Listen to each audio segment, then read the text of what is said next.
Hello, ladies and gentlemen, and welcome to the Legend Tournament Season 29. I am Seppi, and tonight with me, I have the one and only, the champion of the Americas Summit, one of the best players in the continent, and someone that I'm a big fan of, Topa V. What's up? What's going on, Seppi? I'm very, very excited to be here. We should have a very, very nice show tonight. I believe there are 3 new contenders in tonight's Legend Tournament, people that have never made it to the tournament before. So hopefully we're going to see some new and exciting plays from them. Amazing. So glad to hear that. I would love the chat to give a very warm welcome since this is the first time casting Legend Tournament for you, Topa. And yeah, super excited to see some new faces. We also have one very well-known face that's been here a lot of times, right? Can you tell us a little bit about Kilimbo?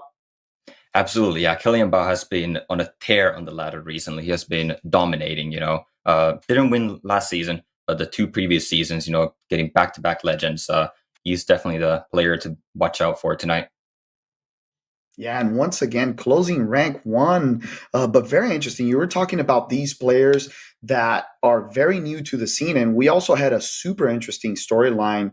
We had a very close finish right here at the end of season 29 with players swapping for that, 3rd, 4th spot a lot at the end.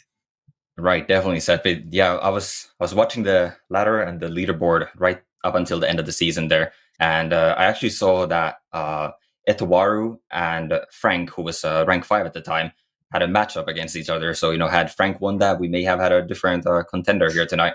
But yeah, it was very, very live top 4 there at the end of the season. Very, very fun. I'm very curious to hear what people in chat would like to see, what type of comps, monsters. We know that the meta has been shaken up a little bit, right?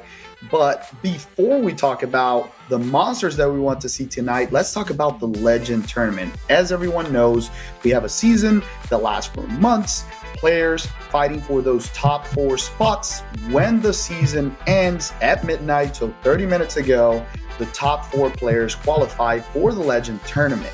And this tournament is the one that actually defines the legend. So even though Kilimbo finished first, he is not the legend. He qualifies for this. Back in the day, that used to be the rule, right, Topa?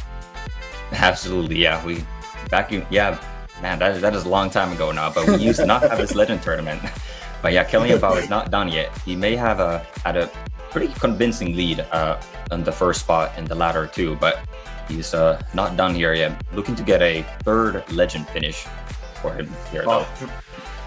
Very, very cool. And look at all the rewards that the legend champion will take home, and also the G3s. So congrats to everyone here that got to get at least one of those beautiful red stars. Once again, Topa, how was your finish of your season? Not stressful this time? Not a lot of games playing in the end? I had a pretty interesting end of season myself as well. Actually, didn't play much the last season. I was a bit busy with life and everything, but managed to get my 30 games in tonight, and I started down 50 points and then climbed back up 50 points and then dropped a bit at the end. But yeah, definitely a fun season for me as well. Amazing, man. Yeah, and right now, reminding everyone that we're going to have these games played in the SWC mode. It's going to be a best of 3 in the first 2 matches, which lets players, get to know each other. It's not like the ladder that you only get one shot at fighting someone, so you can adapt a little bit, get to understand their strategy. With your experience, Topa, how valuable is that, getting a second and even maybe a 3rd game against someone instead of just a one and done? I mean, that's everything. If you're a very adaptable player, right? Not only is there the pre-ban, which is different from ladder. You may have that one monster that really counters your team, or just something you want to maybe do something creative, right? And then that one specific monster just shuts that down. So you can have a pre-ban, and then even if that doesn't work, you still have a chance to come back and maybe try something else. Or even if you are going with your, set comfort picks, maybe that gets countered, and yeah, you still have a chance to do something else. So it definitely favors a wider monster box and those players that are adaptable. But let's go and take a look at our players here, Seppi.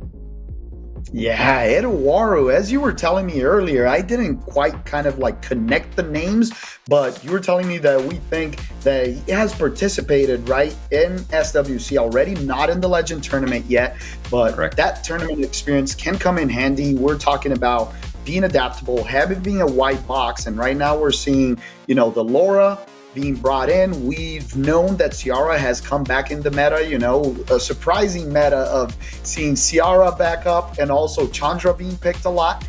And very interestingly enough, Nicholas as well, number 3 right here, also a Laura player, but now we see a very aggressive monster that we actually saw a lot earlier today, right? Yeah, that is unseen before. Like Sonia as the most picked unit, like that is crazy. There are a lot of people running a high defense monsters, and just bringing a Sonia, at least when I do it, feels so scary, so sketchy to me. Every time it's like, oh no, is that monster gonna be high defense? Is it? But Nicholas has made it work for him very, very well here. Yeah, and Pooh with a very interesting, kind of more varied pick. We were talking about the Chandra with a 24 speed lead that has brought in a lot of variety to the teams, but also a Nikki user, the Smicer, that has fallen off a little bit in the meta, as you were telling me a little bit earlier. Why do you think that is? Smicer's still a strong unit picked in the correct situation, but it can be countered a lot by Belagil, right? Belagil is a very popular monster that I guess we haven't really seen being on the most picked up any of the contestants so far. But yeah, Belagil does shut down Smicer quite effectively. But yeah, Pooh still, being in his most picked and not in the most banned, so getting that through a lot. What about Killian Bao here? Yeah, Killian Bao, the known cleaver. The Maximilian over there. We've seen the Veronica, extremely powerful AoE strip with reset. But the big surprise that I wasn't super aware is that you were telling me about this interesting combination of Ciara and that 5th monster that we see in slot. Extremely powerful, cannot be CC. Tell us about why those 2 units combine very well. Absolutely, yeah. Ciara and Berghild, Berghild, that passive is almost an essay right there. It has so much added to it. Not does it gain attack bar, immune to inability effects, strips. I guess on the skill 2 has pushback, and the stun. Actually, it's absorbing skill 2. Right? That monster just does so much while having 118 base speed. So paired with that Ciara speed lead, it definitely threatens that turn 1. And also super strong against turn 2, having all that turn cycling, damage from the CR bombs, all those buff removals from the Berghild. Very, very strong combination. That's a very good point. Is there anything that it doesn't do? I think it's just like it doesn't ignore defense, right? Because all the rest of the stuff it does. Thing, it does have the defense break, so it comes close, but not quite there yet. Very good point. And right now we're seeing the bracket. Killian Bao, we're going to be treated with a match of his starting on against Eduardo, number 1 versus number 4. It's going to be a best of 3. And then we're going to watch Pooh versus Nicholas. And the 2 winners are going to go into a best of 5. And Topo, we talked about how extremely interesting is a best of 3. And you're someone that has a lot of experience with that and with best of 5s. What do you think it's, the mindset difference between a best of 3 and best of 5? Or do you kind of tackle them and strategize similarly as a player? I think you strategize similarly as a player. You're looking to take it one game at a time and, win each game, focus up on that one game because you don't want to be down. But, in a best of 5, I guess there's a little bit of comfort. There's a little bit more room for error, right? We know that this game can be quite swinging with RNG. So there's a little bit of a safety net there in a best of 5. But you should still be, taking every game extremely seriously and like it's the last. That's a very good point. Look at that. And with that, we start with game 1, Killian Bao and Eduardo. Yeah, tell us a little bit about this draft right here. Yeah, we're going right into game 1 here. Very, very exciting, see what the pre-bans are going to be out here. Etol, we know Eduardo has been playing a lot of that Laura, Hey Gang, Oliver. So Oliver taking the pre-ban then. And Eduardo pre-banning the Veronica, recently nerfed unit, but still a very strong presence in the meta. I am a little bit surprised to not see Berghild getting pre-banned here, however. I agree with you. Now taking the Laura 120 base speed. This unit is so powerful. You were talking about, high base speed units that you can even run on violent. You don't need to put on swift because of that. The direct counter with Hagang over there, and now a speed lead with the Chandra. And whoa, our first surprise of the night. Yeah, Bella coming through. Yeah, I mentioned that 118 base speed of Bergil, where Laura says, I raise you 1 or 2 speed even. 120 base speed. I mean, that is just incredible, yeah. And, Hagang is a pretty strong counter against that Laura right there. Laura does buff remove, and then Hagang can't get that attack bar to cut. Killing Bao here responding with the Chandra speed lead has been huge in the current meta. Probably the most popular unit in the current meta and the most meta-defining monster here as well. We'll see how Etawaru responds here. Yeah, and bringing in a unit that you and I were talking about that has taken a little bit of a dive in the pick rate, because there's another unit that does similar things, but it's a little bit better, right? But we're surprised by seeing the Chungpung right here. And now we see the first Sonia hitting the field. Very threatening, dangerous unit. What do you think about this Chungpung into the composition that was brought by Killian Bao? Chungpung, on paper seems pretty good here, but it is very vulnerable to getting outsped, and that's why Killian Bao picks up on that right away, getting that Sonia in there. And then not sure on his last pick here, right? Going between that Lucia, the fire macaron guard, and then ultimately decide on the Zenisek here. Does counter the potential stuns that are coming out, and obviously immune to that Chungpung's pushback. And Etowaru wrapping up his draft with a Bella Jewel here, another very meta-defining unit. Bans are coming out. Very good point. I love the Vela last pick, and we kind of, telegraphed that the damage of the Sonia was going to be banned since he knows he's going to be outsped. Game 1 of the Legend Tournament right here. The first turn goes to Killian Bao, and we already see that he's going to get his kind of whole team ahead. The question is, can he control this Vela Jewel and not get cut and stunned by the Moor?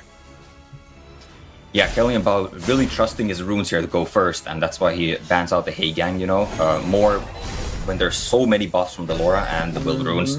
Has really a difficult time pushing things back, and that means that the Bella is, as well as the Zenizek, which is unable to be pushed back, are able to follow up here. And that CR is not looking very lively anymore, Seppi. Yeah, very good point. She's almost dead, but not quite. She'll get to put a bomb and try to blow it up, because the stun and the attack bar reduction are going to be super key right here. Get some of them, gets a proc on top of it to get rid of the high damage, high volatility unit that is almost gone. The Vela Jewel, that proc was very important right now, and he's going to have a little bit of an opening if he survives. Yeah, that is huge, not getting rid of that Bella right there. The 1 HP Smicer cleansing that, Smicer, Zenizek cleansing that stun off of it, getting that little bit of heal so the dot doesn't take it down. And now this Bella Jewel, is it going to go down? Oh, it is a violent Chandra. Not something we see often. It's usually built on despair, but that violent proc coming in very clutch. Getting rid of that Bella Jewel. Now Zenizek dropping that bomb, and this is looking quite over at this point. Agree, Topa. I think that huge proc on the Chandra was definitive, because the Vela could have cleansed, right? And taking the stun out of this Chungpung, bringing back at least a little bit of hope in this match. But the damage from Killian Bao, the turn 1 that you talked about that he wanted to guarantee, and the more not being able to disrupt the comp really made him take the advantage. And third proc from Chandra. Yeah, look at this Chandra go. Oh my goodness. But this is definitely some amazing artifact and rune quality coming out of Killian Bao. Look at this.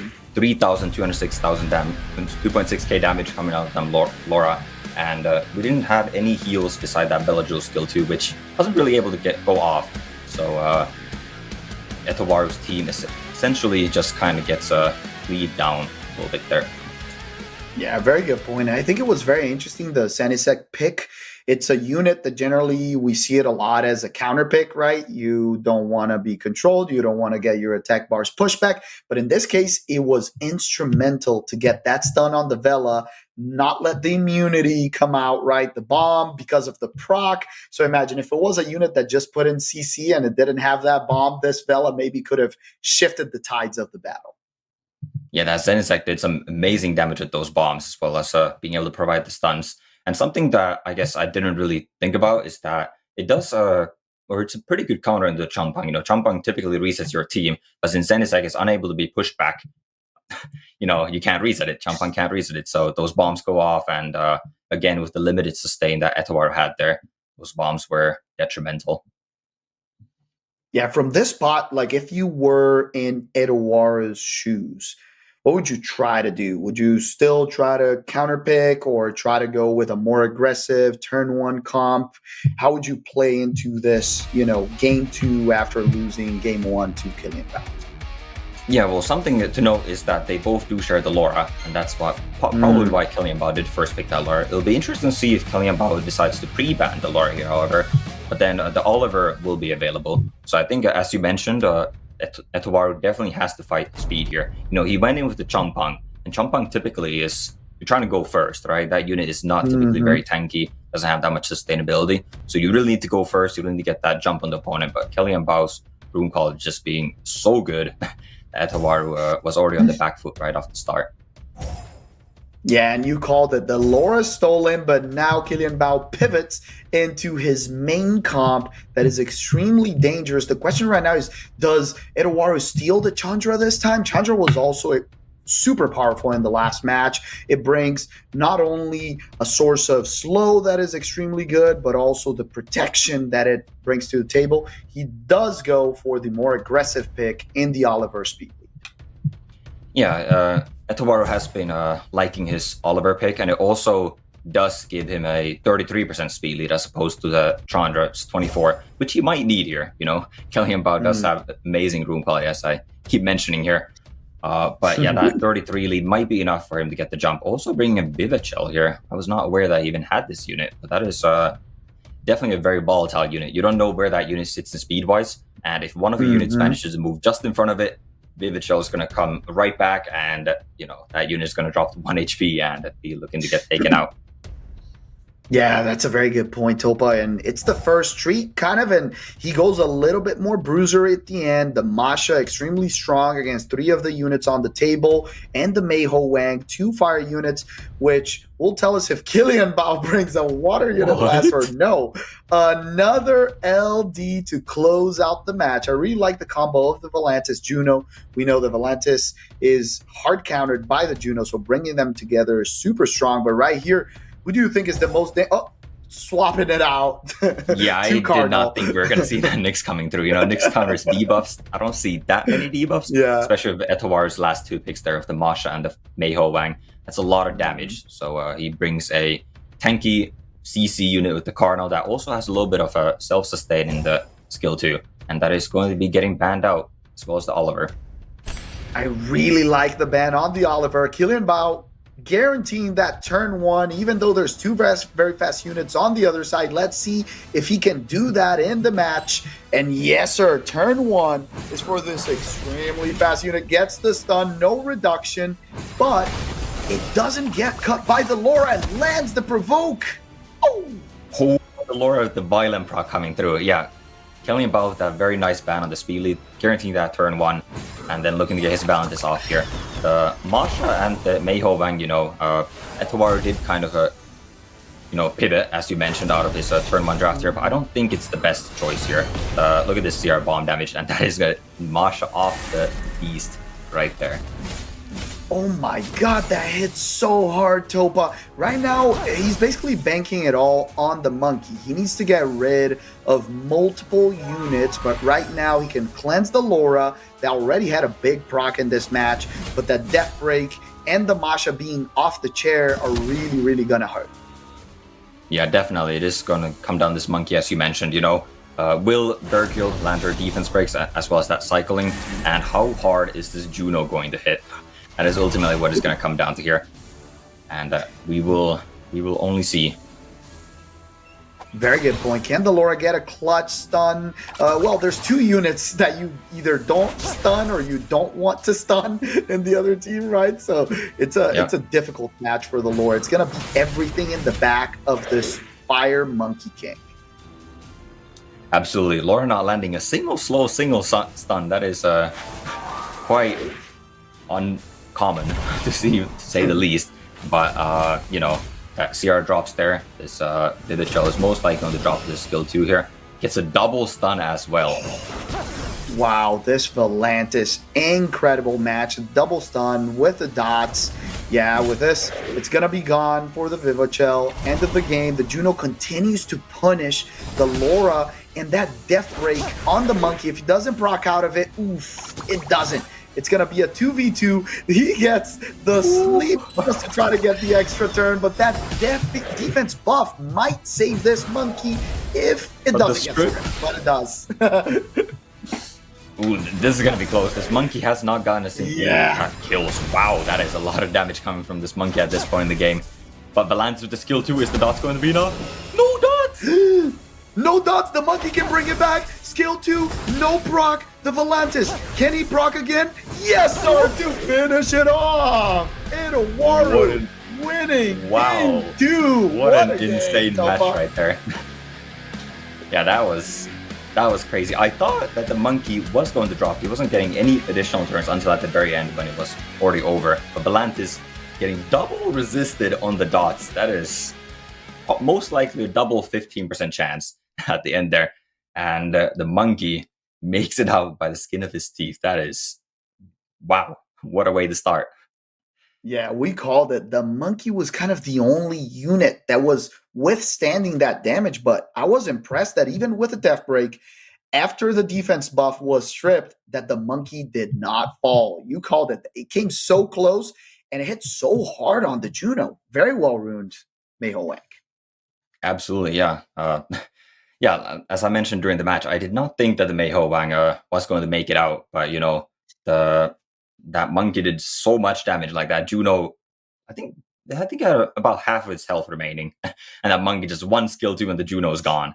And because that Juno with the additional damage artifacts would be doing a lot of damage. But we are going to game 3 for our first match here already. This is very exciting, Seppi. Yeah, very, very exciting, Topa. The question right now is, how do these two players adapt to each other, right? I think that Kylian Bao is probably thinking, I like my strategy. I like what I did. You know, it was maybe a little bit of RNG that went into there, but it was a super close match.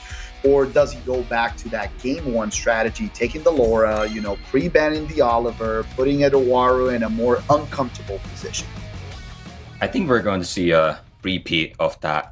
Of that first match there for sure. Or maybe Idowaru is going to pick up on that and even pre-ban the Laura. You know, so far, the player that has had the Laura has won the game. So, but it is a pre-ban on the Berghild instead there. I really like that, though. Even if he's going with the other direction, you don't want to have that in the back of your mind, right, Topa? You're like, if he slaps it and I'm not ready for it, but the Laura does come out first pick, let's see if Idowaru try to stake. You know what I would love? The Chandra in game 1 was super important. I would like for him to take the Chandra away. He doesn't have, opts for the Ciara and an interesting pick right here, the Shizuka, which is countered by Reset, and we already see a Veronica hitting the field. Yeah, I know this is obviously different from the first game, as we do see a different pre-ban of the Berghild this time. And, you know, Idowaru picking up that Shizuka, but Kylian Bao quickly countering the Veronica that is now available, that wasn't available in the first game. And he is looking to just cleave Idowaru down here. Oh, my. Finally, give the chat what the chat wants. People always like to see Max, and Max hits the field. Let's see if it's going to get through and not going to get banned. But right now, Idowaru has to respond to this very aggressive turn 1 comp, like you said, trying to cleave. There's Reset, there's Strip, there's a lot of damage, lots of debuffs.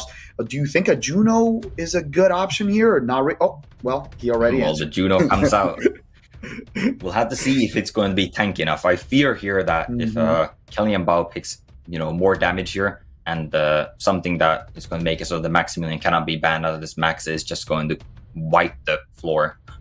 So Idowaru choosing not to fight for speed here is, you know, a bit questionable to me, but maybe he knows that he cannot fight for speed against Kylian Bao.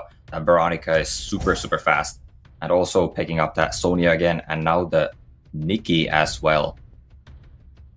Nikki, such a versatile unit as well. lots of damage, cleanse, heal, and obviously the extra turns, the double occult girl LDs hit the table. On that side, Topa, when you see that kind of comp with Veronica, the Max, who's the most dangerous unit when you know you're going to take turn 2 there? I think in this instance, the Maximilian has to get banned. Etawaru's team, it is turn 2, but most of these units are not going to be super tanky, right? Like the Juno is probably going to be built on crit rate slot 4. CR may be built on attack slot 4 and 6. So there's going to be severe lack of HP, and I really fear this Maximilian, especially with that Nicky's attack buff now, is just going to end this match. I don't know if I love the Josephine last pick. I don't know what's going on, if he's banking on a stun right here, but here we go. Match 3, the Josephine is going to be reset here. Yeah, exactly. The Josephine getting reset right off the match. Yeah, full team reset lands. Wow. And now even this is perfect. Even if the Ciara proc, she only has one target to go in here.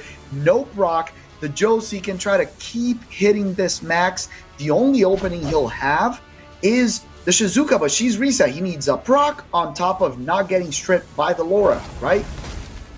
Yep. I mean, it was interesting to see that the Shizuka moves last. I mean, that is typically the way you want to build Shizuka, right? To have those buffs are 2 turns, and then, you can throw all your debuffs, all your buffs up, and here comes the Maximilian, and the Nikki, and this is over. Yeah, this is GG. I don't know what was that last Josephine pick. And with that, the favorite, Killian Bao taking the best of 3. Yeah, absolutely. As I was saying there with the Shizuka, moving last, he does not have the chance to buff remove there, right? Veronica getting a bit lucky there, right? Landing 8 out of 8 things, has to land the buff removal and the reason on every single unit does that. And that means there's no buff removal, nothing that Etawaru can do to stop that cleave, and ultimately, we saw what happened. It didn't take very long for Etawaru's team to disappear. Yeah, in hindsight, I understand the ban on the damage, not wanting to have one of your units removed right away. But I think if you leave the combo of the death break and the damage from Nikki is really hard to deal with, I would have maybe loved a last pick that can try to threaten an outspeed, a very high base speed unit that doesn't need a speed lead, and banning the speed lead and trying to fighting for that turn 1. I think it's very difficult to play turn 2 against, like what you mentioned, players like these that have a lot of additional damage, incredible artifacts, and the comp on the other side wasn't super tanky, right? It's not like a bruiser ragdoll comp that is going to cut in and be very hard to remove. Like you said, a lot of these units are built on damage. Yeah, and with that, Killian Bao advances the finals. But, also on the last match, the ban, right? The Sonya was banned out instead of the Maximilian, right? You mentioned that that Sonya's damage, sniping 1 unit, is pretty dangerous. But at the end of the day, having 1 dead unit is a little bit better than your whole team being dead to that Maximilian. That is very, very accurate, Topa. And with that, Killian Bao makes it. In a little bit, we'll see Pooh versus Nicholas.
Welcome back to the Legend Tournament, Season 19. I'm Seppi, and I'm here tonight with Topa V, the amazing player. Now we have someone that could be here, Topa. Have you ever, tried very hard to get into the Legend Tournament?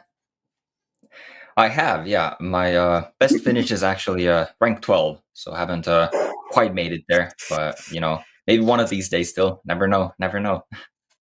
That is very, very close. Not a lot of people get into that top 15 in the world. We know how stressful it is. And now let's take a look at the highlights of this match number 1 between Kylian Bao and Edo Waru. That first game, Topa, tell us a little bit. What do you think was the decisive factor? And the first game was super close. We saw a couple of units on the CR being at 1 HP, and then the Bella being at 1 HP, and then the Bella Jewel being at 1 HP, but the Chandra getting the Violent proc to take it out. But ultimately, I think it just came down to Kylian Bao getting that jump and the first turn, and then, those Chandra Violent procs really sealing the deal. What was more interesting was the second game, for sure. This was so crazy with that Fire Monkey King, just putting in work.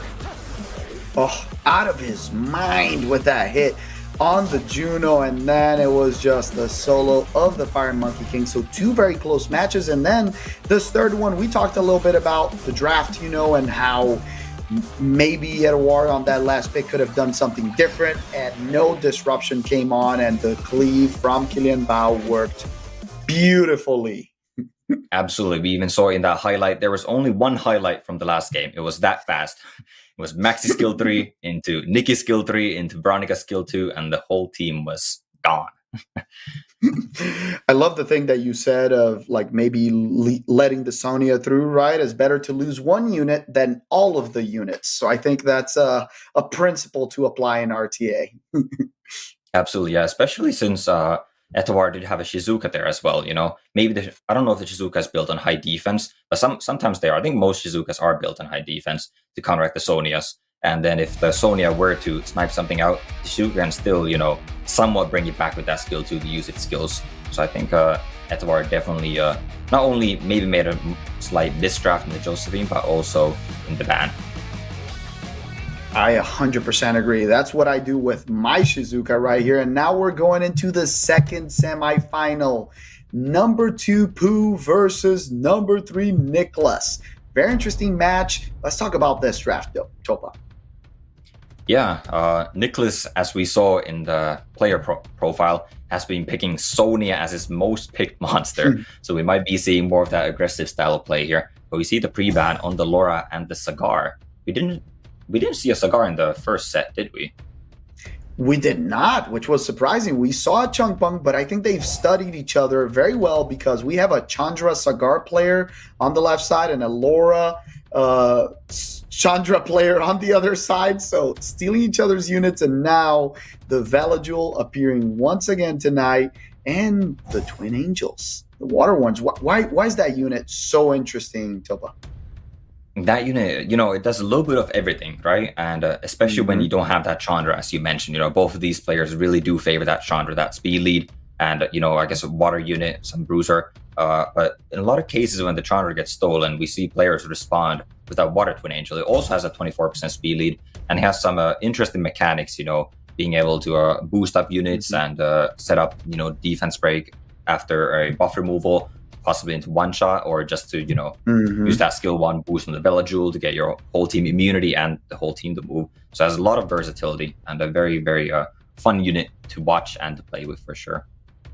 Very good point. That's Ramael and Jediah for you. And now on the other side, a unit that has fallen off the meta a little bit, still very strong, but not a first pick material. Gapsu appearing against the comp, because, when you deal with healing, then it suddenly becomes really powerful. The question right now is, why do you think Pooh is opting to pick that fire unit at the bottom against, into double water right now? Yeah, Fire Bayek and Bing Boom Yung-chul getting picked here. This is some wild drafting coming out of Pooh, not very meta monsters here. But that Fire Bayek, I actually have my eye on that unit myself. I don't have enough skill ups for it, unfortunately, to be able to use it myself. And I'm hesitant on Delmoning it, since it does have those 4-star counterparts.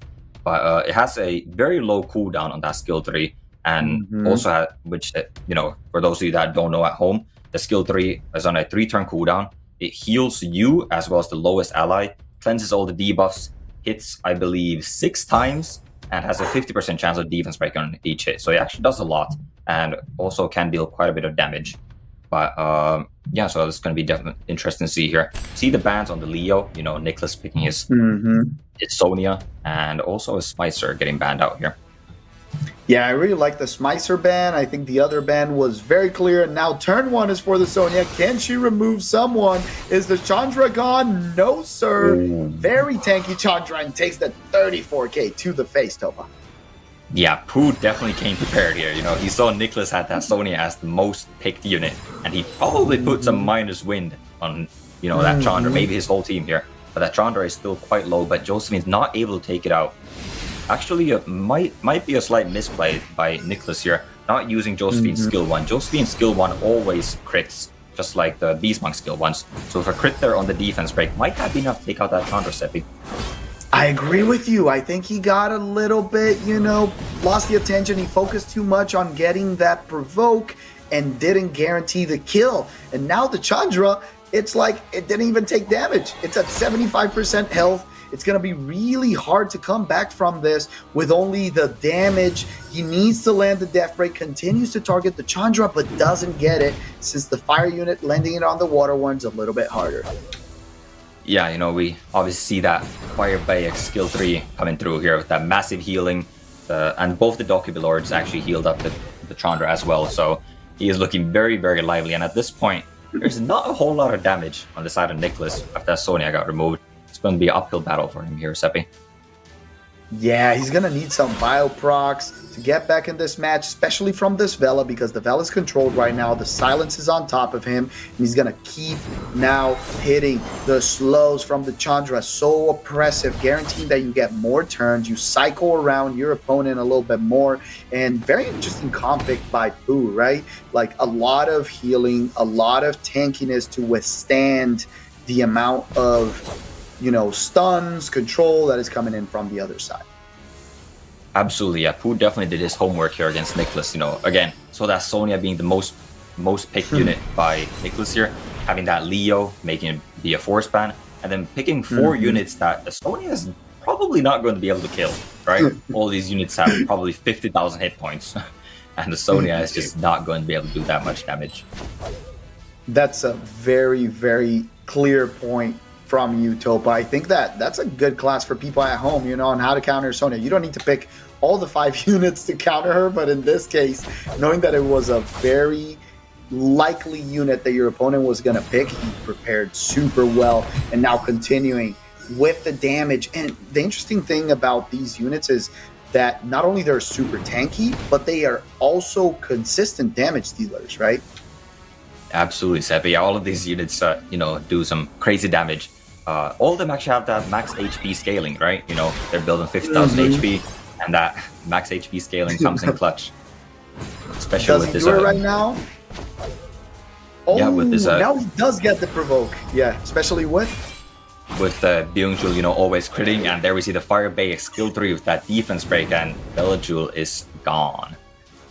Wow. Yeah, this Firebake showcase is incredible. Even with the stuns from the Water Twin Angels, the Chandra was death broken a couple of times, brought low, but not enough to take him out. What do you think needs to happen for Nicholas in game number 2? Because game number 1 was total domination from Pooh. Yeah, Nicholas definitely needs to reassess his draft. That Sonia, as much of a crutch pick as it might be, may not be the pick against Pooh. You might need some sort of maybe something like a Bertahal, getting more turn cycling, more crowd control. Because right now you are fighting essentially Bruiser over Bruiser, but then you have a Sonia. Sonia not able to kill anything, then gets removed off the field, and you just slowly but surely kind of lose that 4v3 Bruiser fight there inside of Nicholas. That makes a lot of sense. Yeah, and it feels like a statement game, right? A lot of preparation, knowing how to play against your opponent's comfort picks. And now let's see if adapting on one side kind of pushes the other side to adapt as well. But we also know that Pooh is a player that loves to play that extremely meta comp of the Chandra together with the Cigar, and he didn't get the Cigar game 1. Let's see if the pre-ban on game number 2 goes to the Chandra, or if he gets to pick those 2 units together. Absolutely. Yeah. Something to note here in the game too is also that Laura was pre-banned in the first game, so that is going to be available for Nicholas, and that is definitely going to help in the side of turn cycling, CC, getting that speed buff, those stuns and slows from the skill too. So we might see a completely different draft here in game 2. It'll be interesting to see here, Seppi. Very good point. And Nicholas also has that Volantis, right? Let's see if by getting the Laura or the Volantis, and I know that interestingly enough, he has another kind of snipe unit. We've seen him bring in the Sonia, but he also has an Oberon that maybe, may come out or not. The pre-bans of game number 2 coming out. Yeah, we may or may not be seeing that Oberon, but after that last match, you definitely got to be wary. That Pooh has a lot of units with a lot of HP, so even an Oberon might not be enough to take any of them out. But the players are really taking their time here on the pre-ban. It finally comes out to that Sonya getting pre-ban now. Interesting. Right? Interesting. And I agree with you. A lot of thick boys on Pooh's side. Let's see if pick number 1 goes to that Chandra, to Cigar, or someone else. It is the Chandra, my friend. It means he's going to go comfort. Absolutely, yeah. Getting that Chandra first pick in. This is Nicholas's comfort zone. Not having the Sonya now, though. So Pooh might be going into a little bit more of a speedier fight, possibly. Probably not looking to just go super tanky here this time. But response with that Cigar and Bella Jewel. Very, very common meta response these days. Yeah. I really like that he did that as well, just taking those units away from Nicholas. But we know that the Nicholas loves the Laura. Let's see if she comes out together with his Smicer. No, he goes for the holy trinity of elements and gets, interestingly enough, a Verd, great counter against the Cigar, and then a Smicer into a Vela. What do you think of that, Topa? Yeah, right now the Bella Jewel is a pretty solid counter against that Smicer, and there are still picks to come out. Tianlang right into the Vertihal. I was going to say I like the Vertihal pick, but yeah, there's the Tianlang just coming out and kind of shutting that down. Nicholas now responding with a Volantis, as you mentioned, that we might be seeing that coming out. Yeah, I really like the Volantis pick. He needs to be careful with a Juno hitting the floor on the other side, so maybe he wants to pick it. She's kind of strong against a couple of units, and having, a secondary AoE strip wouldn't be bad, but maybe he wants a little bit more damage and opts for the Juno. Maybe he's listening to the stream, Yeah, that could be the case, Listen to White Seppi here and his advice. But Nicholas's team might be a little bit low in damage, right? You do take the Juno away, so that's one of the counters that you take away. But something like a Baramos or even a Tetra might just be able to, cleanse all those bombs, cleanse all the dots off of Volantis, the slows from Chandra. And if the Vertihal gets banned out, that's a lot of, your engine gone. And even a Nikki gets that, right, with the cleanse. I agree. No, I agree with you. I think that the Veramos would have been more fun, to be honest, and even better than the Nikki here. And then you bend the Vero. I love that strategy, Topa. Let's see if right now he still sees the Vertihal as the biggest problem in the comp, or he gets rid of the Smicer. He does go for the Smicer and has to bend the Tianlang on the other side, but the Vela Jewel gets through, my friend. Yeah, I'm quite surprised that the Vertihal didn't take the ban here, After that Juno gets picked in the last slot, I think as Pooh, that your Tianlang is gone. But it's a swift Vertihal. You're taking first turn. Very, very fast. Can he get the strips? He does get it on the most important unit. Now, interestingly enough, the Chandra is faster than the Juno, but you know what? That can work as well. The biggest problem is that he needs to stun this Vela Jewel. He can't use skill 2 right now. He needs to be super careful. Absolutely, yeah. Volantis, does get the strips or even missing on the fire back there, but not actually getting any provokes, just does get one stun on the Nikki. But that means that this Vela Jewel is going to be able to get immunity up here and boost up the team. And now with the violent proc, this Bayek may be doing a lot of damage to this Vertihal. Oh my god, can we see? Is he gonna get rid of it? Yes, sir! That Vertihal is done! I take it back. Pooh knew exactly what he was doing and why he was leading that Vertihal. I mean, is the Vertihal even in the game? Like, wow. That is the classic post-ban, Topa. It's like, I don't need to ban this monster because I'm going to kill him quickly. Beautiful control coming out right now, and I'm just impressed with how oppressive this bike has been in these two matches. What an interesting unit. Did you expect it all see it tonight? I didn't expect to see him tonight, but I am also not surprised to see him here tonight. You know, he's quite a strong monster in this bruiser meta, and definitely a unit that I think more people should be looking into drafting here. Oh, they will be after this Legend tournament. Now, even I will be checking my box to see if I can pull something. The Death Break comes in from the Vela Jewel, even with some stuns, damage coming out from the other side. It's going to be so hard to get through this team because there's so much sustain still on the side of Pooh, right? Yes, definitely. You know, that bike also has a silence on that skill too. We saw that silence landing on the Belantis, and Belantis still stuck in that bear form, not able to use that skill 2 for those dots, and now going to go down here. And this is, unfortunately for Nicholas, going to be over. Yeah, the Juno tries to keep hitting this Vela, but it's not enough. The Death Break even hits on the water unit. The Bake, once again, 1, 2, 3, 4, 5, 6? 6 hits? Is that how many? I believe it is 6. Yeah, I'm not entirely sure. Yeah, it's a lot of hits. I'll tell you that. A lot of hits. Almost take. Was that Juno full HP? Because man, wow, that just got deleted. And Pooh taking a convincing 2-0 victory over Nicholas here.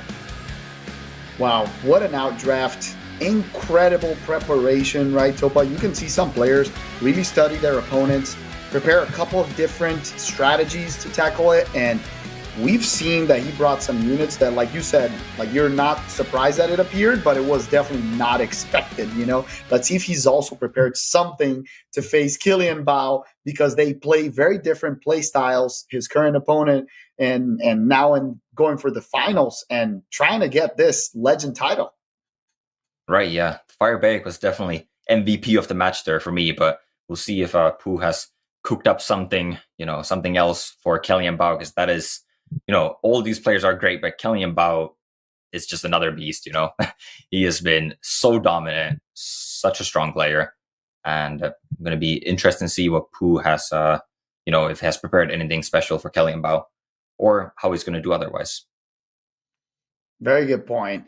We will love to see if they bring any new monsters to the table, but I would love to remind everyone, don't forget about the SWC 2024 signups from June 24th.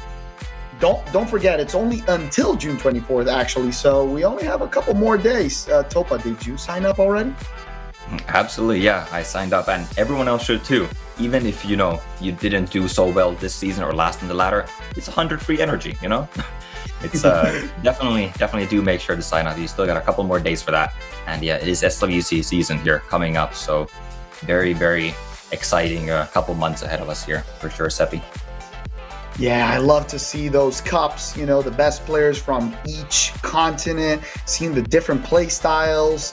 It's super interesting how the meta, even though we have, you know, a general meta for RTA, in each continent and each tournament, we have a lot of kind of like smaller versions of that meta, right?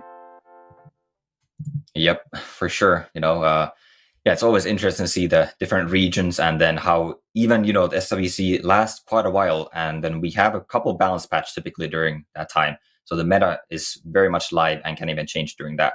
But we have something that I know you guys have been looking forward to here. The first coupon code. Yeah, don't forget to get it in-game right now. 5 mystical scrolls, some mana for you, and we're going to have another coupon later. But before we do that, and before we see an amazing game in the finals, we're going to have a little bit of a break to watch the number 1 in the season, Killian Bao, versus number 2, Pooh. So the two favorites have made it to the finals, and it's going to be a treat, a best of 5, and the best part of it, with my guy Topa V over here, giving us all the G3 insights. Absolutely, yeah. I'm definitely looking forward to that. But guys, make sure to grab that code. 29th Legend comes. Enter it in game, or you can use the link that the moderators are provided here in chat. And we will see you back after a short break.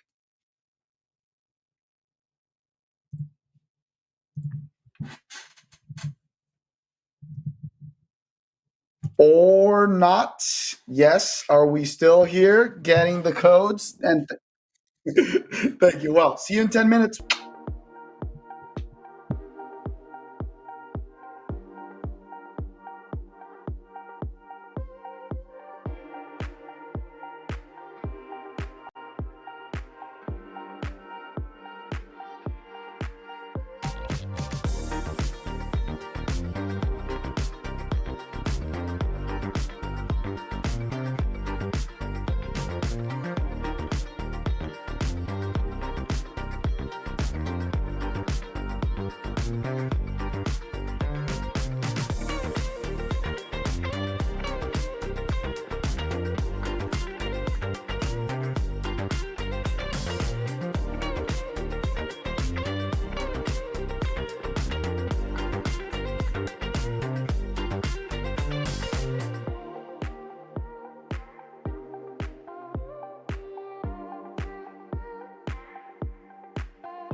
Welcome back to the Legend Tournament, Season 29 final right now. We have the two best players going into a best of five, and I'm Seppi, still joined by the amazing Topa V. Still here, and very much excited for the finals. Now we have the best of five, as you mentioned, and that can possibly bring in more counterplay, and at the very least, we're going to see more games. We'll go into the highlights here of Pooh versus Nicholas. Yeah, let's see how Pooh beat Nicholas right here. Like you said, Topa, earlier, it was a statement, right? We saw right here a little bit of a misplay. Maybe he could have killed that Chandra if it went with the auto crit from skill 1, like you mentioned. But the star of the show, the Fire Bayek. Tell us about that monster. Yeah, the Fire Bayek, like I said, I've had my eye on him, and you're going to see him on the highlight reel, securing both of those kills there and getting that huge healing on the Chandra as well, keeping it alive after taking a big nuke from that Sony on its face.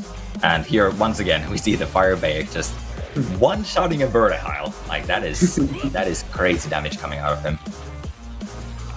Yeah, it's interesting to see how the meta has shifted into units that can do a lot of things well, right? Instead of units that just do one thing effectively. And this unit is the impersonation of it. Chandra is another great example. Cigar. There's still comps, right, that just fit really well and they execute very well, very tightly. And if you manage to ban or remove the counter picks to them, work well. But I wanted to ask you, what is a comp in that style that you are very afraid of seeing on the other side? I mean, just the Chandra, Cigar, Melayu, it's so versatile, and as you mentioned, a lot of units that do a lot of things, right? Yeah, previously we had we still always have like some sort of speed meta, right? Speed is always going to be very, very strong taking the first turn. But previously, you would just have units that maybe strip and then push back attack bar and then kill. And it would be that simple. Now, you have a little bit more intricacies with speed tunings and interactions of, applying slows and healings and defense breaks and all that sort of stuff. But yeah, so it's definitely an interesting meta shift after the last balance match here. That makes a lot of sense, Topa. And right here, we're seeing the best of five. Kylian Bao, that already has won multiple Legend tournaments, versus Pooh, trying to go for his first. It's going to be a really interesting battle. 5 games to get to know each other a little bit, and let's see if they adapt some of these strategies. Do you think that this kind of bruisery style, very tanky and intricate, like you called it very well, from Pooh, is something that is, strong or even safe going into a Kylian Bao cleave? I'm not sure there's anything that's safe from the Kylian Bao cleave, that is just so overpowering. But, Pooh definitely put on a great show, picked some unconventional monsters in the last match against Nicholas. So I think he has definitely prepared something. He seems to have come very well prepared here. And I think he might just have what it takes to bring down Kylian Bao here. But we'll have to wait and see, Seppi. Yeah, it's going to be really exciting. I love that when players bring units that we don't expect, even if they're somewhat part of the meta, but there's not always the same units in every match. Love seeing the players adapt. And I think we've seen a lot of that tonight, which has made the game super entertaining, right? Not knowing what to expect on the next one, the mystery, the changes in the pre-bans. And here we go. Speaking of pre-bans, game number 1 of the finals. Kylian Bao versus Pooh. Here we go, going right in the pre-ban here. We're going to see what the pre-bans are going to be. This is going to already tell us a lot about the direction that these players want to take in this match. Obviously, both players are very capable of playing at very different speeds and styles. And we see 2 non-LD pre-bans here in the Cigar and the Ciara, Seppi. What do you think about that? Ooh, who would have thought, man? Like Ciara back in the pre-ban, it's beautiful to see. I really like it. I think they have studied each other well. They're trying to get each other out of the comfort zone. He doesn't want to let the Chandra Cigar, like you've talked about, so strong with the Velaju on one side. And now Kylian Bao has such a big box. brings on already two extremely aggressive units, the Han with a death break, multi-hit, lots of damage, and the Nikki with the attack buff, the multi-hit, lots of damage, and the healing and cleanse. Absolutely, yeah. Pooh, locking out that Chandra, that comfort pick, and Killian Bao responded with the LDs quite early, but I wonder if you're going to see more dark monsters coming out of Killian Bao here. Actually, now he's probably going to swing into a lower speed here, as Pooh decides to bust out a Ragdoll, and indeed, Killian Bao quickly picks in a Dominic and a Veronica to counter that slower style here. Yeah, I kind of love the Dom pick. That's another surprise that I didn't expect. The Veronica, great into the Velajul, great into the Chandra. The Ragdoll will be there and will make you cut, but he wants to reset if someone's cutting, so that makes sense. And now the Fire Bake, I don't care, man. I just want to see that unit in the game. It's been so much fun seeing it, but it kind of tells us that he doesn't want to deal with this Veronica, right? If you have a lot of cooldowns in there, you want to make sure that she doesn't get through. Absolutely, yeah. Seeing that Fire Bake just put a smile on my face right away. But yeah, the Dominic, especially where paired with the Nikki, is still a very strong combination getting that attack buff. And now we see another Weapon Master from Killian Bao too. In response to that Nana, Nana reviving monsters with low HP. Mm-hmm. Carlos can a lot of the time just finish them right off the bat and get, right his max stack on attack and then deal some devastating damage. Yeah, Carlos is such a great counter to units that revive, right? Because whenever you kill, he gets attack bar, gets the turn, kills again. I don't know if he's going to be super afraid of that. Oh, interesting. He opts for the ban on the Dom. I am still very scared of this Veronica. Let's say who takes turn one, expecting to be this Veronica, and now without a Ragdoll on the table. Yeah, the Ragdoll ban definitely makes sense from Killian Bao's side here, but yeah, I'm not convinced on that Dominic ban there. It is threatening, but there are still two other snipe units on the board. So I think you needed to get rid of something that is, oh my goodness, 1 HP. And he cuts. But the units are losing from Veronica. He needs a proc. He needs a proc right here. If he procs, he can bring the team back. He does. The Velajul gets the immunity, pushes back. Can he get a clutch stun? No stun coming through, but can the Bayek get the violent proc too? This would be absolutely insane if he managed to get this. Oh, he does! He does, Topa. The skill 3 coming out. The huge heal. Rampage, 1, 2, 3, 4, 5, 6. Death break, 1 HP once again. Everything is 1 HP on one side. On the other, he does have the damage to kill the Bake. Gains a second turn. Here comes the Carlos show. Can he kill again? Yes, sir. A third turn. Can he kill again? No. Man, what a... Oh my god! What is going on in this game? Triple stun. The Nana. Triple stun with the death break. This might brought him back into the game. Another proc from the Chandra. He will get the slows out. What an incredible comeback, Toba. This is... I'm at a loss for words. What just happened? That was absolutely insane performance by that Nana there. As well as, the Chandra getting the violent proc and just... Wow. Speechless, man. I agree with you.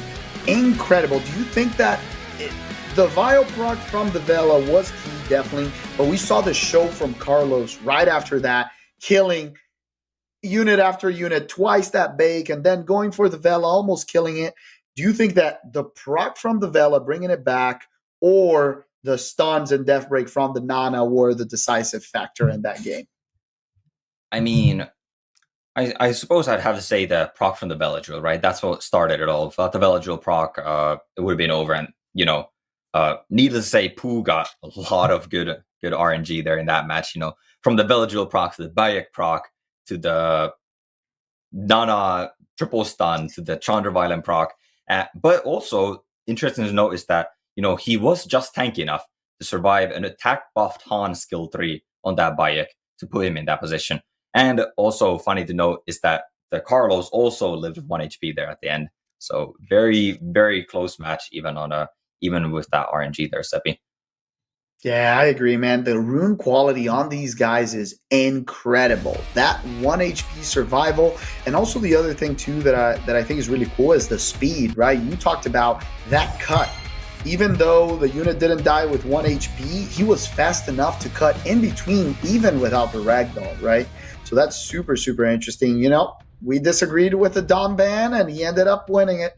Let's see if he can get that sweet RNG and a great pick and ban once again on game number 2 of Killian Bao and Pooh. Yeah, the players are taking their time here deciding on who to pre-ban this time, you know? And we finally see the pre-bans coming out on the Water Twin Angels and that Veronica, you know? Veronica did I like the Veronica.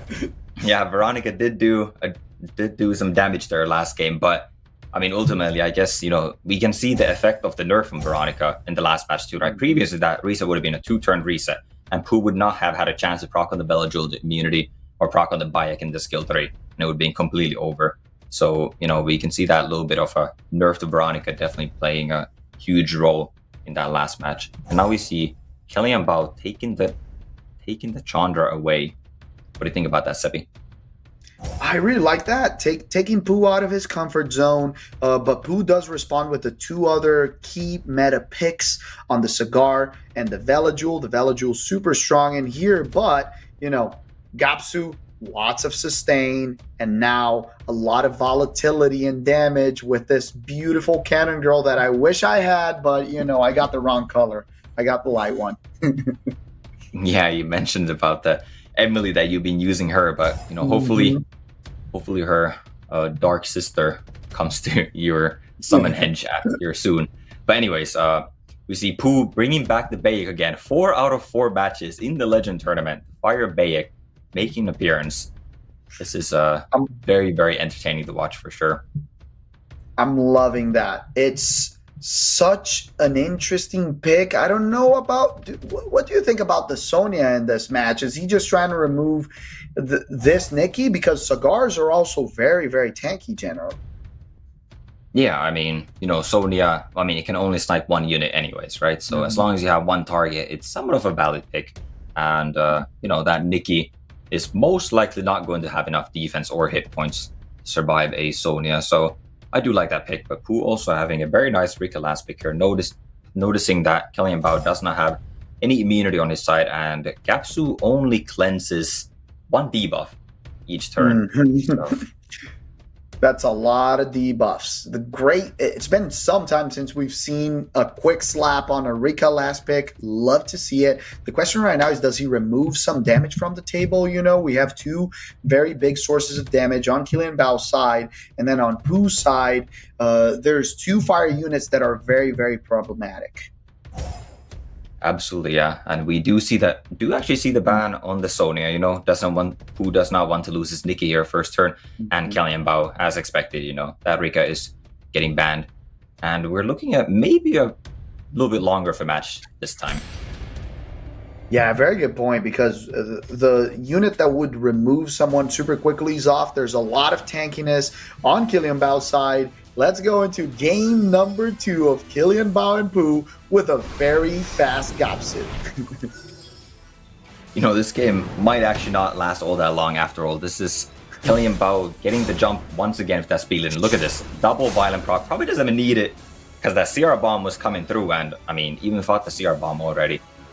How is Cigar dead? Yeah, I am shocked. Can this Yara deal a lot of damage to the Nikki? Yes, sir. Oh my god, 75% of the HP, and even with immunity, he'll need that big heal from the fire bake, to bring it back. I don't know if it's enough. Topa.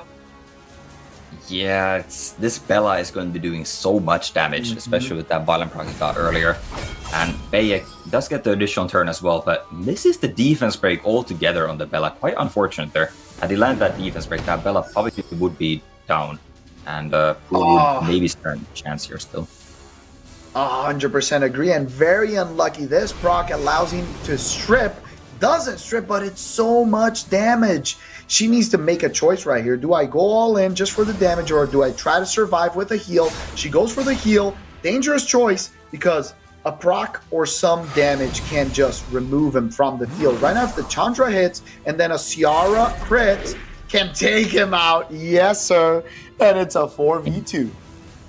Doesn't even need the crits on the Sierra. I think I would have personally liked a skill 3 there. You have to look at it, you're healing the Nikki for about maybe 15,000 hit points, right? That's about 15,000 hit points you can tank for. Yeah. Had you used the skill 3, you probably damaged the entire opposing side about 10,000 minimum on each monster. That's about 40,000 damage versus the 15,000 you healed.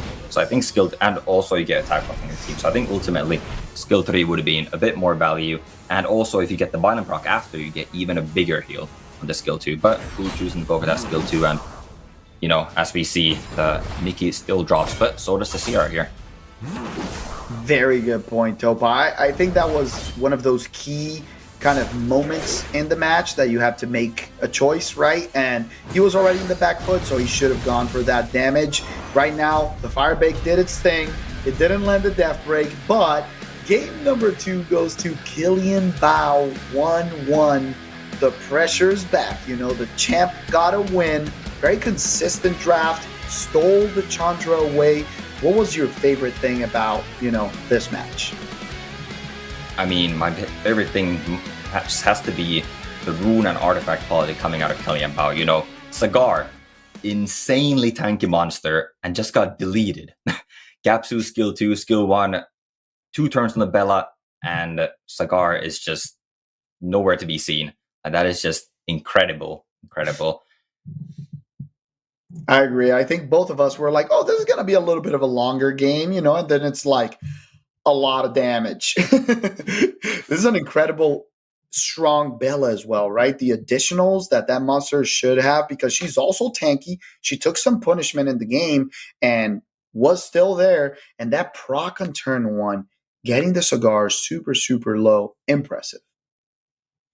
Yeah, once again, I guess in the first game, Pooh had all the luck on his side, and I guess this time it swung a bit more towards Killian Bao's favor, getting those double procs on turn 1, the Bayek missing the defense break, and all of that. So, maybe game 3 we might see something different. I doubt Pooh would want to run the first draft back, so I'm hoping we see something different, and maybe with a little bit more even RNG as well. That's a very good point. I think game number 3 should bring some surprises. Veronica cannot be pre-banned. The Water Twin Angels will be back if Pooh opts to pick them, but we've been seeing a lot of changes in the pick and ban. Let's see what will be the pre-ban on this game. We're going back to the same pre-bans as game 1 here. Very interesting, Pooh, don't run it back. Yeah, he'll need a little bit of luck to get the same result. First pick, probably the Chandra has been, taken away on both sides, but let's see if he opts for that. No, it is the Water Twin Angels. Interesting. Yeah, not choosing to go out for the Chandra, I guess he wants to have a little bit more of a speed threat here, knowing that the CR is also out of the picture, right? By Killian Bao now taking Oliver in place of that CR here. And also the Veronica, so definitely suited to fight at a very high speed here as well. Nope, opting to go for a Chandra instead. That's what I was expecting earlier, but the double reset I think was very strong as well. It does open you for, some more bruiser comps that can outlast you. But now let's see if Pooh adapts. I also know that sometimes he likes to pick, that Tian Lang, also has the Acroma, interesting units in here, but he opts for Smicer and Velajul. Once again, the response with the Bella and the Gapsu, or no? Oh, he does. Do you think the swapping in the orders, maybe because they're exactly at the same speed and he's swapping the the speed tuning? I was just thinking that myself. Like we saw last time, the Gapsu was picked before the Bella, if I'm not mistaken, and the Gapsu moved in front of the Bella. So yes, it's gonna be interesting to see. Maybe the Bella moves first this time. But yeah, again, back to that Chandra pick here. I do favor that as well. Pooh doesn't typically fight super hard for speed, so I don't think you need that 33 lead from the Oliver. And I think in a turn 2 fight, the Chandra just provides more value. And Pooh also, very nice response with the Smicer here, the Veronica is already on the board, getting that reset. Smicer doesn't care all too much about getting reset, still having that passive 2-turn silence, locking down one unit quite well. I agree with you. I think if he picks this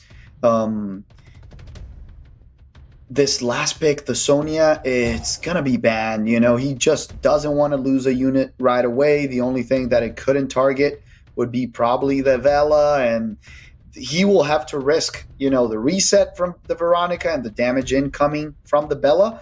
But I think he has enough tankiness this time to try to survive. Yeah, as long as Killian Bao doesn't get, those huge violent procs turn 1 again, he might have enough here. But yeah, I think the Sonia has to go. I doubt Pooh's team is tanky enough to withstand that. And a very wise ban from Killian Bao on that Water Twin Angels, because Water Twin Angels does have an attack bar boost on the skill bond, meaning that it cannot be reset, right? Veronica is going to move first here, would have reached the team, and then the Water Twin Angels likely would have cut in after, and could have then boosted up one of the monsters and maybe caused some problems in, the Dominic dealing damage, or Nikki getting sleeps and back into skills, or Smicer silencing something. Very good point, Topa. I love that he went for that. The damage is crazy, and we were right. He inverted the turn order, so these two monsters are perfectly tuned. Gets a proc, gets the stun, super clutch, but in the case, we still have a Velajo here that will cleanse it out. He does need some extra turns. Can he get a sleep with this Nikki? No sleep. Can he get a proc with the Vela to cleanse the unit? No proc this time for you, sir. The Smicer does get a silence, but there's so much damage coming out from Killian Bao, and his big source of damage on Pooh's side is dead. Yeah, that is a huge momentum swing for sure. Killian Bao did get a violent proc on the Gapsu, so Pooh was on 27% chance to get that additional turn on all of his units. And I have to assume that all of his units were on violent, so a bit unfortunate that he doesn't receive a single additional turn there.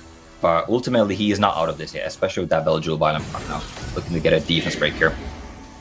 Yeah, very good point. I hope he goes for the greedier play this time and goes for a lot of damage with this Nikki. Gets an interesting proc. The bomb will come back again. Can he get a proc into skill 3 to deal massive damage? Yes, sir. Gets the sleep. Better than a proc. Lots of damage coming out, but doesn't manage to remove the Veronica still, Topa. Oh, and the Bella answering right back for a proc of her own, Missing that bomb on the Bella was so crucial. That Bella otherwise would have taken a lot of damage on that bomb, as well as being stunned. Now we're looking at a Nikki that is almost back to full HP, actually.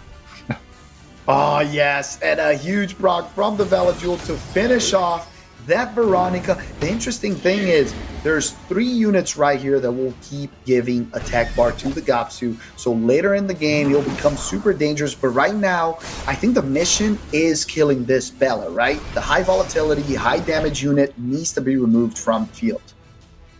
Absolutely, yeah. If this Bella drops before the Nikki does, Pooh will likely win this. If it's the other way around, Killian Bao will likely take it home. And right now, that Nikki is looking dangerously low again. But Smicer does have an attack buff bomb here. Can he land it this time? And he does. He does, but the proc from the Chandra kills the unit. So are we going to see the 2 damage units going down? He doesn't even go for damage on her. Right now, we know the cleanses coming out from the Gapsu are super important. Keeps going, doesn't get the silence with the Smicer. Here we go. He needs a proc. No proc. The Bella doesn't die, Topa. Yeah, it's not enough. Even with the attack for a bomb, we just see the crazy rune quality coming out of Killian Bao, and that violent proc again on the Chandra, guaranteeing the lethal on the Nikki. And now also with the defend on the Bella, this is going to be very difficult to kill. So at this point, yeah, you almost have to go for that removal of the defend on the Bella, because you cannot place a bomb on her, as Gapsu will just keep cleansing that right off.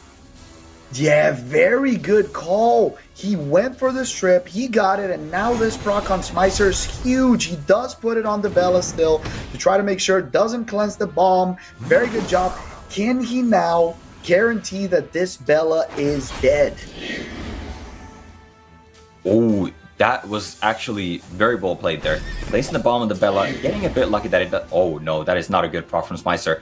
what Smicer did just there was that the Gapsu was the highest attack bar monster. It pushed back the Gapsu with his passive. The Gapsu moves after the Bella. The Bella would have moved and exploded from the bomb.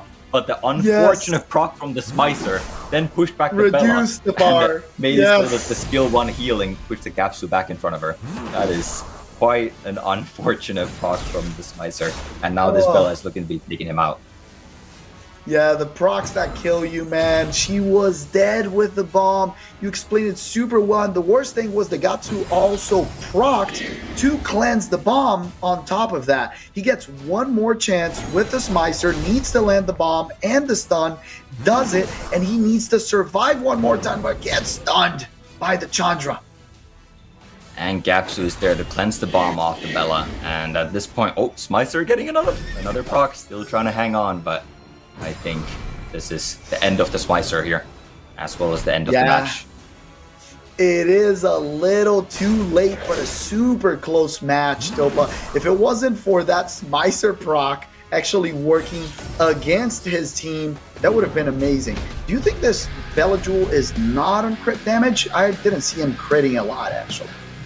Yeah, the Bella Jewel seems to be built on a tanky support build. They're just, probably fast, get that immunity, get those defense breaks, maybe even the buff removals on the skill 1 that we saw.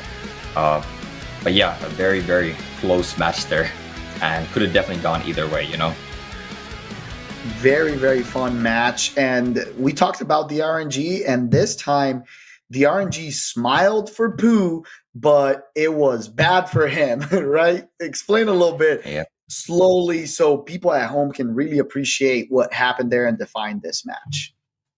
Right, absolutely. We saw the crucial moment there when Smicer had the opportunity to bomb the Bella, and it did so. Placed the bomb on the Bella. I think there was a defense break on it also, as well as the stun. Gapsu only removes one of these divas, so you have a 33% chance of it, or I guess a 67% chance of it not removing the bomb. And that is what happened. The bomb was not cleansed. And then the Smicer moved again, decreasing the attack bar of the Gapsu behind the Bella. So the Bella would move in front of the Gapsu, and therefore the bomb would go off, and the Bella would likely die at that point. We were pretty late in the game. Might have even been a attack bomb at that point. But then the Smicer getting an unfortunate violent proc. Man, talk about twisted luck, You get a violent proc on your own side, but it's your own detriment. And that violent proc then pushed back the Bella, pushes it below the Gapsu again, and also forcing him to use the skill 1 heal, which, as we all know, gives Gapsu attack bar from his passive. Yeah, very, very cool interaction between the monsters. And like you said, twisted luck sometimes. Twisted luck. 2-1, Killian Bao taking this game, and now at match point, at tournament point, legend. If he wins this one, he puts another trophy in his beautiful bookshelf full of them, but Pooh is still alive, still ready to punch, and we had a great match 3. Topa, what do you expect right now with these new pre-bans of the Bella finally getting a pre-ban and the Water Twin Angel? Yeah, the Bella getting a lot of respect from Pooh. That Bella has definitely been a thorn in his side, taking, game 2 and 3 away from him. And now his back is up against the wall here. Pooh cannot afford to lose anymore. He has to win this, and he has to win the next one too if he wants to become the legend here. And Killian Bao now opening up with the Sierra. The Sierra is available. We know he loves his Sierra, and we'll see how Pooh responds. Definitely taking a lot of time here to think about his picks. Sierra first pick, and now the response of the Comfort Chandra with a cigar, the Veronica and the Nikki coming out as a quick response. Great counter, but I feel like Pooh is getting the stuff that he likes. Maybe the Vela hits the field right here, or he opts for a more aggressive pick. The Etna, very, very interesting to try to outspeed this Veronica. Do you think that possibility, exists? I sure hope it exists. That is a 17 base speed difference between F9 and Veronica. So I definitely do like this pickup from Pooh. He has given him up turn 1 every single game so far, and even though he did win the first game, as we mentioned, I feel like he was quite lucky to do so. So I think him now contesting this first turn is definitely the right way to go. But Kellyan Bao with that 118 base speed monster of Bergild, and then the Juno in the Pontos is looking very, very strong. Yeah, I love that. I asked for a Vela and he picks, a premium Vela, the Pontos with a speed lead to guarantee that he goes first. So I think it's going to be really difficult to play into this. And finally, the signature unit, the Fire Bake, making it back. Does that tell you that he does not, he wants to try to make this game last as long as possible? Or do you think this Bake is just going to take a ban in the face? It might. I think, if the Bayek gets banned, there's nothing that really deals with this Juno, right? Mm-hmm. There's two wind units. Pontos doesn't really do any damage. Yeah. Chandra applies a lot of debuffs too, so it's probably just going to be healing the Juno. And even with this Bayek here, this Juno is definitely going to be a thorn on Pooh's side going into this match. Very good point. That's why I thought that it was going to get the ban, but I guess we're going to be surprised. Here we go, turn one, lands the stun. Can the Veronica once again get the strips and the resets? Resisted on the Bake, super important. Even though the Pontos got their reset, he keeps staying there. Can this Chandra contribute with something right here? Does he risk it all? But he knows, gets a big proc. Get it? Yeah, that is a huge violent proc coming out of Chandra. We have seen all Chandras be built on violent today, and they have been performing absolutely crazy. But again, with that huge resistance on the Fire Bayek, now probably looking to do some damage on this Bergild. But the Nick, going for the silence on the Nikki. Interesting. Interesting, but it didn't pay off because she gets asleep on the way back. Topa, that is so dangerous. Can he control? Gets the death break. Here he goes.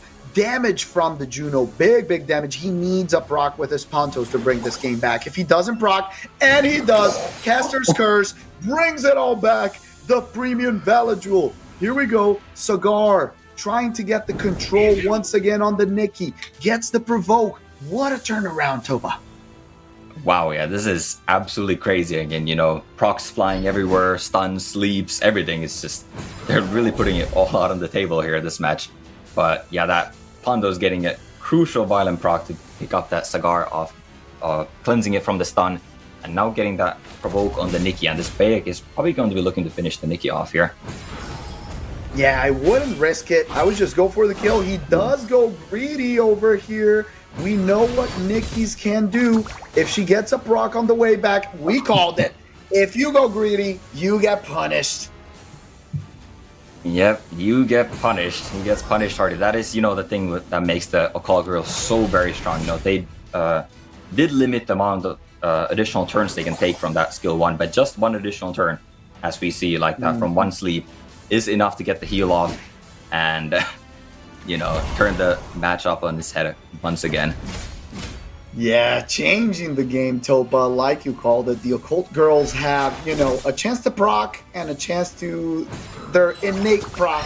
The Nikki coming in with AoE damage, cleans up 3, proving you don't leave a Nikki standing and taking the Legend Tournament. Again, Kellyan Bao. Incredible. Yeah, I mean, he definitely had to have been the favorite coming into this match, but, Pooh did put up a good fight. Definitely, I feel like he made a couple of misplays that may have changed the outcome, but ultimately, I feel like Pooh felt like, Bergild as strong of a monster as it is, and, having that respect for Kellyan Bao, he felt that he needed to greet that. So, as much as we can, joke and make fun of him for not securing the kill on the Nikki, maybe in the long run, it doesn't end up mattering, right? Maybe he needs that damage on the Bergild to make that win, but the Call Girl Nikki just shutting that down, and they can take those extra turns and they can delete a whole team with that skill 3. Absolutely incredible stuff. I agree with you, Topa. These guys, after all, are the 2 best players in the world in this season right now. So if they made the call, like I said, it's a little bit of greed. I don't even like calling it, misplay or anything like that. It's an option, right? Sometimes you want to make the safe call. Sometimes you want to be greedy. And there's moments in the game that you have to be greedy, right? So maybe he had that perfect read. And like you said, it wouldn't have mattered in the game later on. But let's see what happened. Game number 1. Tell us a little bit about that.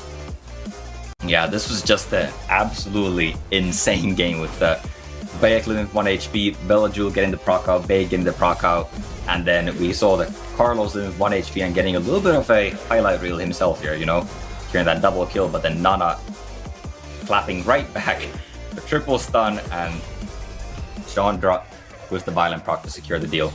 In game 2, we saw that, Kelly and Bao getting the RNG back in, that back-to-back proc and deleting the Sagar right off the bat, Seppi.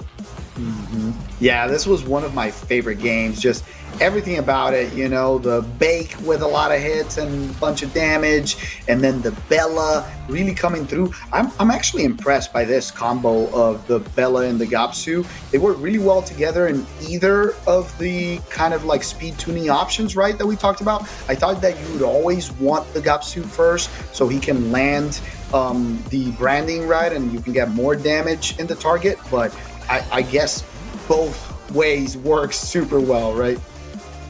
Yeah, both ways work. I agree with you there. I think Gapsu is typically probably better to have first. I think if there's no buff to steal, then you can get that branding. And if there is a buff to steal, I think it's a bit more consistent than Bella, and then you can take advantage of having potentially more dots out on the field. But, Kelly and Bao gets it done either way. Bella moving first, Gapsu moving first, doesn't matter. Win is a win. Yeah, this was a beautiful proc by the Pontos. Great draft on both sides, but I think it came in after all there. This Juno was such a great pick, right? We don't talk about the strip and the importance of the strip and those dots over there. If he didn't have an AoE strip when that Pontos protected the team, this would have been a completely different match, right? So I think that the key thing to take out of this is Kylian Bao is an extremely consistent drafter, right? Sometimes maybe he doesn't outdraft the opponent, but we've never seen a weak draft from here in this whole tournament. Absolutely, yeah. I did mention during the match too, like, even if the whole team of Kylian Bao was dead there, that Juno was going to be really difficult for Pooh to take down ultimately. But here we have it. The winner of the Legend tournament for Season 29 is once again Kylian Bao getting the 3-peat. Ooh, congratulations, Kylian Bao. And next one is 30. 30 is always a cool number. And if I had to say anyone, you know what? I'm going to bet on you, Topa. Season 30. I want to see you over here, maybe casting and playing at the same time, And if people don't allow that, we'll just have you play. Yeah, that would be a first. That would be amazing. But I don't think I would bet money on me making it to Legend tournament. These guys just have such great monsters, great runes, great drafting, great everything. They're so consistent throughout the 2.5 months that the season runs. So it's just a lot of work, a lot of dedication to get to this point, and very well. Congratulations are in order for Kylian Bao here. Congrats to him and to the other 3 players that qualified as well. I agree with you, Topa. And right now, let's not forget the SWC sign up. Everyone in chat, let's do it. You have 2 more days, 100 energy for free. Participate.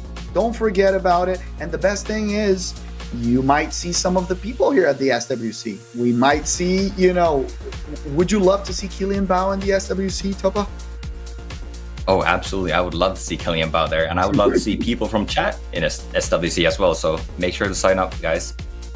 And Kylian Bao, we haven't seen him in SWC yet. We have seen him in quite a few Legend tournaments now, and he has been performing extremely well. So I think that next step, would be that SWC and that big stage there. Would love to see him there.